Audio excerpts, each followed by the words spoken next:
Hello! Welcome back to my channel. Kamusta kayong lahat? So, itong reading na to ay collective. Paalala lang din, hindi lahat ay makaka-resonate sa reading na to.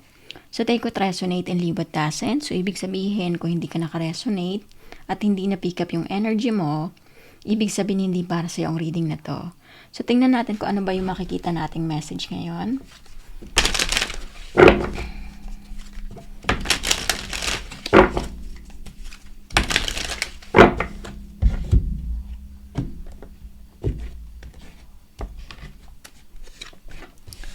Ace of Wands, Seven of Cups, Five of Cups, Knight of Cups, Knight of Swords. So, nakikita ko dito, possible na nag-walk away ka na dito sa isang situation. Nag-invest ka dito ng feelings para dito sa taong to at sa nakikita ko, sobra kang na-disappoint dahil in-expect mo na itong taong to hindi ka iiwan sa ere. Or kumbaga, nakikita mo na yung sarili mo dito sa taong to. Kaya lang, hindi nag-work yung relationship nyo. Maaring yung taong to na-involve sa iba. Yung nakikita ko naman dito, may pagka-immature yung taong to. Hindi siya, kumbaga, hindi niya kayang ayusin or ipaglaban itong relationship nyo. Something na merong na-involve dito na iba. Maaring ikaw to na in-involve mo yung taong to sa isang situation. At sa nakikita ko dito na nahihirapan kang pumili. So, depende sa inyong situation.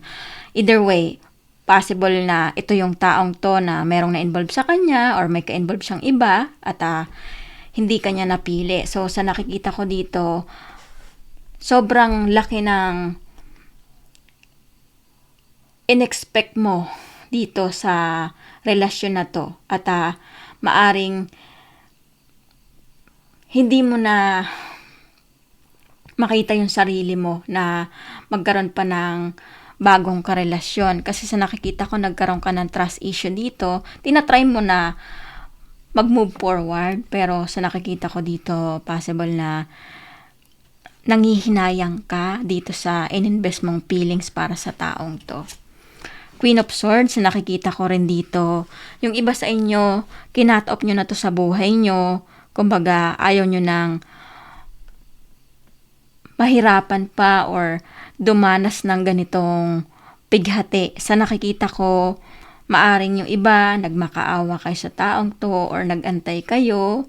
Ngayon, hindi mo na gusto pa na maranasan to na pinahirapan ka ng sobra ng taong to. Ito yung nakikita ko na gusto mo nang ibalik yung pagmamahal para sa sarili mo.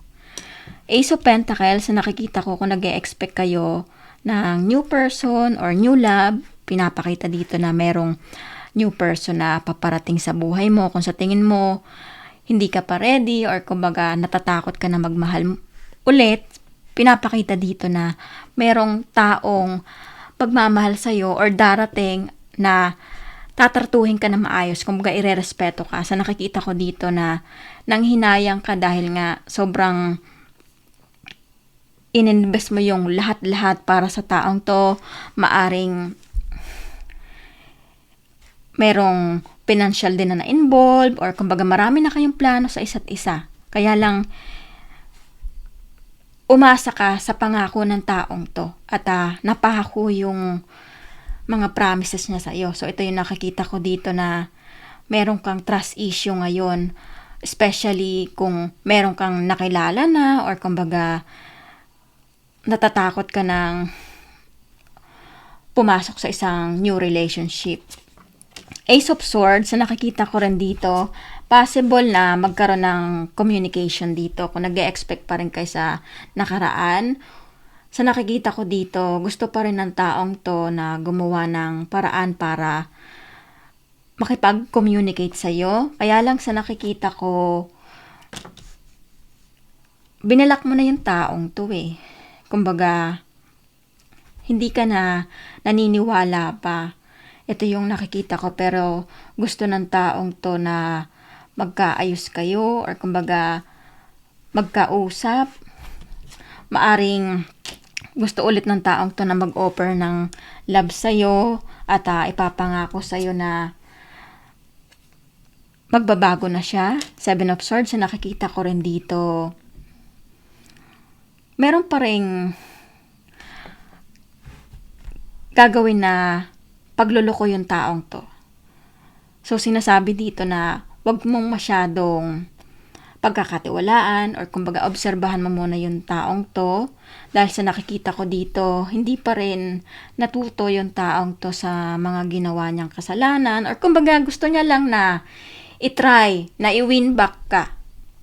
Pero, sa nakikita ko dito, ayaw ng taong to na makita kang maging masaya sa iba.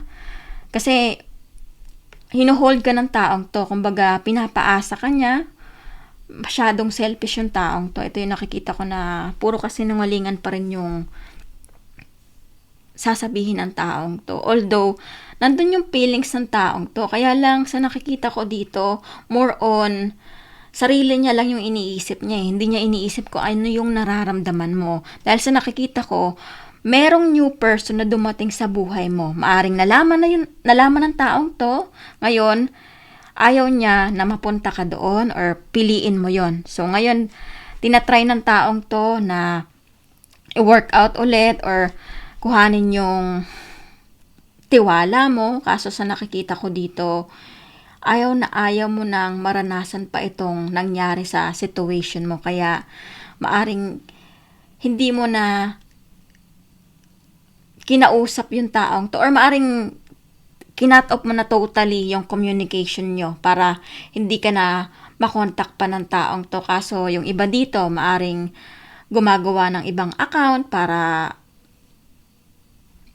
ma-message kayo or yung iba naman, maaring ini-stalk kayo sa social media. So ito yung nakikita ko dito na may pagka-immature yung taong to. Kumbaga, yung self niya lang yung iniisip niya at hindi niya iniisip kung ano yung mararamdaman mo na deserve mo rin naman maging masaya. So, ito yung nakikita ko dito na medyo may red flag pa rin yung taong to. So, tingnan natin kung ano ba yung tunay na intensyon ng taong to.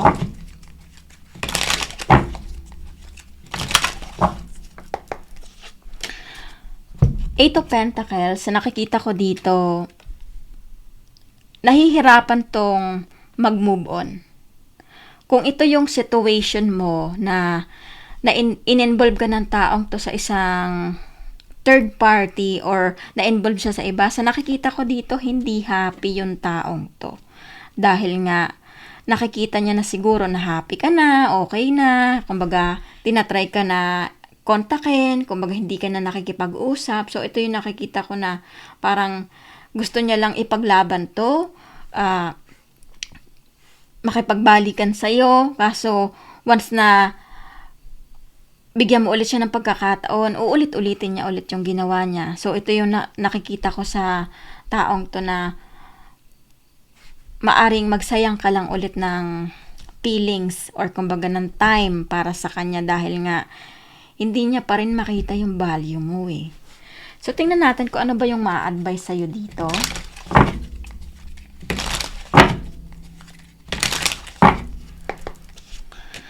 Page of Cups, na nakikita ko dito, kung meron ng nagpapasaya sa'yo na isang taong inirerespeto ka, kumbaga nararamdaman mo na siya yung taong magpupuno ng pagkukulang nitong nakaraan mo. So, nakikita ko dito, walang masama na mag-take a risk ka, kumbaga maging open ka sa new beginning dahil sa nakikita ko, hindi mo deserve itong relationship na nakaraan dahil maraming beses mong binigyan ng pagkakataon yung taong to, inintindi mo, kaso ngayon lang niya nakita yung value mo or nakita ba niya talaga ang value mo dahil sa nakikita ko dito, ikaw yung more on na nag-try i-work out yung relationship na ito dahil hindi kaya ng taong to na panindigan yung mga pinangako niya sa'yo. So, ito yung nakikita ko na meron taong paparating sa'yo. Kung hindi pa to, ito yung situation mo. Sa nakikita ko, ito yung taong mamahalin ka ng tapat, buong buo, na hindi mo na kailangan pang maghabol, hindi mo kailangan na magtiis. Ito yung nakikita ko na deserve mo. Pero kung sa tingin mo meron ka pang nararamdaman dito sa dati mo naging karelasyon, nasa sayo pa rin yung decision.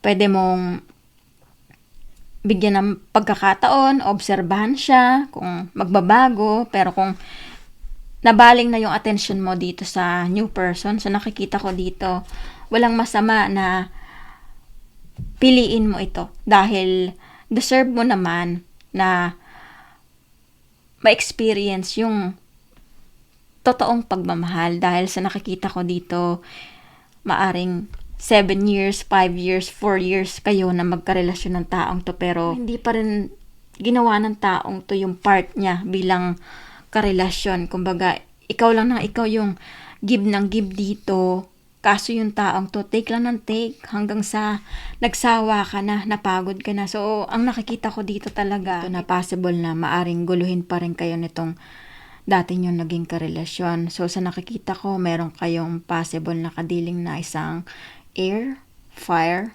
water, possible din na earth, pero more on nakikita ko dito isang water sign. So, ito lang yung nakikita kong message dito, at kung naka-resonate kayo sa reading na to, huwag niyong kalimutan mag-like at comment, at huwag niyo rin kalimutan mag-subscribe sa aking channel. At maraming salamat ulit, at see you soon.